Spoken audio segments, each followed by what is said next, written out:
ವೀಕ್ಷಕರೇ ನಮಸ್ಕಾರ. ಗ್ಲೋರಿ ಟಿವಿಗೆ ಆತ್ಮೀಯ ಸ್ವಾಗತ.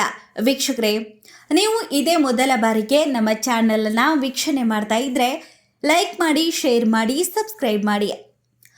ವೀಕ್ಷಕರೇ, ಹನುಮಂತ್ ಅವರು ಬಿಗ್ ಬಾಸ್ ವಿನ್ನರ್ ಕಿರೀಟವನ್ನ ಪಡೆದುಕೊಂಡಿದ್ದಾರೆ. ಅವರಿಗೆ ಬಿಗ್ ಬಾಸ್ ಸಾಕಷ್ಟು ಜನಪ್ರಿಯತೆಯನ್ನ ನೀಡಿದೆ. ಈ ಶೋ ಮೂಲಕ ಅವರ ಅಭಿಮಾನಿ ಬಳಗ ಕೂಡ ಹೆಚ್ಚಾಗಿದೆ. ಈ ಪ್ರತಿಭೆಯನ್ನ ಮೊದಲು ಗುರುತಿಸಿದ್ದು ಜಿ ಕನ್ನಡ. ಹೌದು, ಕೆಲ ವರ್ಷಗಳ ಹಿಂದೆ ಜಿ ಕನ್ನಡದ ಸರಿಗಮಪ ಶೋ ಮೂಲಕ ಹನುಮಂತ್ ಅವರು ನಾಡಿನ ಜನತೆಗೆ ಪರಿಚಯ ಆಗಿದ್ರು. ಈಗ ಅವರು ಕಲರ್ಸ್ಗೆ ತೆರಳಿ ಬಿಗ್ ಬಾಸ್ ವಿನ್ ಆಗಿದ್ದಕ್ಕೆ ಜಿ ಕನ್ನಡ ವಾಹಿನಿ ಅಭಿನಂದನೆಗಳನ್ನ ತಿಳಿಸಿದೆ.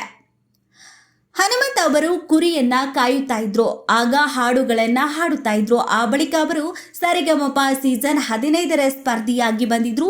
ಅಲ್ಲಿ ಅವರು ರನ್ನರ್ ಅಪ್ ಆಗಿದ್ರು. ಇದಲ್ಲದೆ dance Karnataka dance family war season 2ನಲ್ಲಿ ಭಾಗವಹಿಸಿದ್ರು. ಇವರು ಇನ್ನು ಕೆಲವು ರಿಯಾಲಿಟಿ ಶೋಗಳನ್ನ ಮಾಡಿದ್ರು. ಈಗ ಬಿಗ್ ಬಾಸ್ ವಿನ್ ಆಗಿದ್ದು ಇತಿಹಾಸವನ್ನ ಬರೆದಿದ್ದಾರೆ. ಯಾಕೆ ಇತಿಹಾಸವನ್ನ ಬರೆದಿದ್ದಾರೆ ಅಂತ ಹೇಳಿದೆ ಅಂದರೆ, ಇವರು ಬಿಗ್ ಬಾಸ್ಗೆ ಬಂದಿದ್ದು ವೈಲ್ಡ್ ಕಾರ್ಡ್ ಎಂಟ್ರಿ.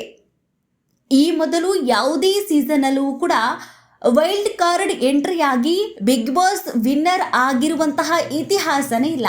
ಹಾಗಾಗಿ ಬಿಗ್ ಬಾಸ್ ಇತಿಹಾಸದಲ್ಲಿ ಹನುಮಂತ್ ಅವರು ದಾಖಲೆಯನ್ನ ಬರೆದಿದ್ದಾರೆ. ಇನ್ನು ಹನುಮಂತ್ ಅವರ ಗೆಲುವಿಗೆ ಜಿ ಕನ್ನಡ ಪ್ರತಿಕ್ರಿಯೆ ನೀಡಿದೆ. ಪ್ರೀತಿಯ ಹನುಮಂತ, ನಮ್ಮ ಸರಿಗಮಪ ವೇದಿಕೆಗೆ ಈ ಅದಮ್ಯ ಪ್ರತಿಭೆಯನ್ನ ಹುಡುಕಿ ಬೆಳಕಿಗೆ ತಂದ ಜಿ ಕನ್ನಡಕ್ಕೆ ನಿಮ್ಮ ಬಗ್ಗೆ ಹೆಮ್ಮೆ ಇದೆ ಎಂದು ಜಿ ಕನ್ನಡ ಪೋಸ್ಟ್ ಮಾಡಿತು. ಇದಕ್ಕೆ ನಿಮ್ಮಂತ ನೆಲಮೂಲದ ಪ್ರತಿಭೆಯನ್ನ ಹುಡುಕಿ ಬೆಳಕಿಗೆ ತಂದ ಜಿ ಕನ್ನಡ ನಿಮ್ಮ ಗೆಲುವನ್ನ ಸಂಭ್ರಮಿಸುತ್ತದೆ. ಹನುಮಂತ ಅವರೇ, ನಿಮ್ಮ ಗೆಲುವಿಗೆ ಹಾರ್ದಿಕ ಅಭಿನಂದನೆಗಳು ಎಂದು ಬರೆದುಕೊಂಡಿದ್ದಾರೆ. ಪ್ರತಿ ಬಾರಿ ಬಿಗ್ ಬಾಸ್ನಲ್ಲಿ ಜಿ ಕನ್ನಡದ ಕೆಲವು ಸ್ಪರ್ಧಿಗಳು ಭಾಗವಹಿಸುತ್ತಾರೆ. ಆದರೆ ಯಾರೊಬ್ಬರೂ ಈವರೆಗೆ ಗೆದ್ದಿರಲಿಲ್ಲ. ಇದೇ ಮೊದಲ ಬಾರಿಗೆ ಜಿ ಕನ್ನಡದ ಪ್ರತಿಭೆ ಗೆಲುವನ್ನ ಸಾಧಿಸಿದೆ.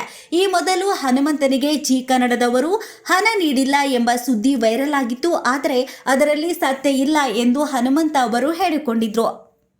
ಒಟ್ಟಿನಲ್ಲಿ ಹನುಮಂತನಿಗೆ ಜಿ ಕನ್ನಡ ಅಭಿನಂದನೆಗಳನ್ನ ಸಲ್ಲಿಸಿ ಹಾರೈಸಿದೆ. ಮತ್ತಷ್ಟು ಸುದ್ದಿಗಳಿಗಾಗಿ ನೋಡ್ತಾ ಇರಿ ಗ್ಲೋರಿ ಟಿವಿ, ಇದು ನಿಮ್ಮ ಶಕ್ತಿ.